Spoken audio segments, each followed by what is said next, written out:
நல்லவனாயிரு, உடன் வல்லவனாயிரு. அனைவருக்கும் வணக்கம். இதோ உங்கள் பொன்னுமணி.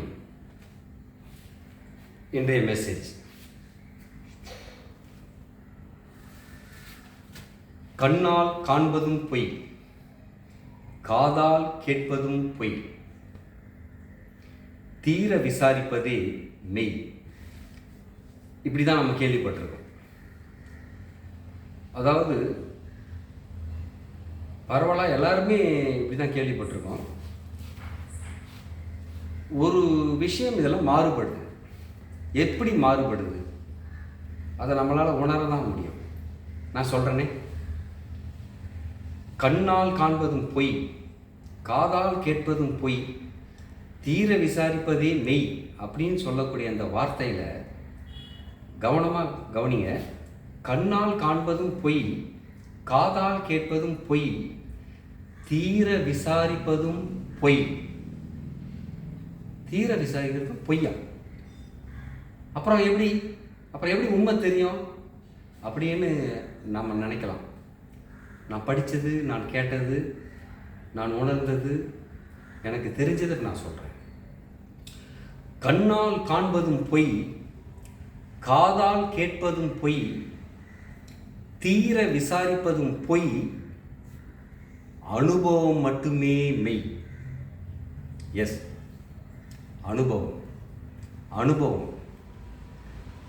கண்ணை நம்பாதே உன்னை ஏமாற்றும். நான் பார்த்தது தப்பாக போச்சு, நான் வேற யாரையும் பார்த்துருக்கேன், பார்த்துட்டு இவங்களை பார்த்த மாதிரி சொல்லிட்டோன்ற மாதிரி அப்படி போயிடும். காதலை கேட்டது கூட அது அப்படியே மறி நான் இவங்க இப்படி சொன்னாங்கன்னு இப்படின்னு கேட்டுச்சு எனக்கு அப்படின்னு தப்பாக போயிடும்.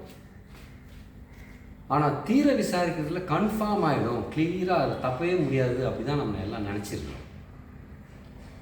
தீர விசாரிக்கிறதுல கூட இவங்களை நம்மளை தீர விசாரிச்சிட்டாங்கன்ற எண்ணத்தை அவங்களுக்கு நம்ம உருவாக்கிட்டா அப்போ கூட நம்ம பொய்யை அவங்ககிட்ட சொல்லிடலாம். அப்படின்ற எண்ணம் இருக்கும்போது கண்டிப்பாக அங்கே தீர விசாரிப்பதும் பொய் அப்படின்னு ஆயிடுது. ஆனால் அனுபவம் மட்டுமே மெய் அப்படிங்கிற விஷயத்தில் தப்பவே தப்பாது. ஒரு எக்ஸாம்பிள், உங்கள் நாக்கில் கசப்பை தடவிட்டு இதுதான் இனிப்புன்னு ஒத்துப்பீங்களா? புளிப்பை தடவிட்டு இதுதான் கசப்பு அப்படின்னு ஒத்துப்பீங்களா? ஒரு இடத்துல அப்படி கிள்ளி விட்டோன்னு வச்சுங்க, இது பேர் தான் ரொம்ப ஜாலி அப்படின்னா ஒத்துக்குமா? இதுக்கு பேர் தான் வலி. இது கிள்ளு பட்டவங்களுக்கு தெரியும், ஏன்னா அதை அனுபவிச்சிருக்காங்க. நாக்கில் தடவணும் பாருங்கள், ஒவ்வொரு டேஸ்ட்டும் அதை அனுபவிச்சிருக்காங்க, அதெல்லாம் தெரியும். அதால் ஒரு உதாரணமாக சொன்னேன். இதை போல், இந்த சின்ன உதாரணம் போல் எதில் இருந்தாலும் தப்பிக்கலாம். டெஃபினட்டாக சொல்கிறேங்க, அனுபவத்திலிருந்து தப்பிக்கவே முடியாது.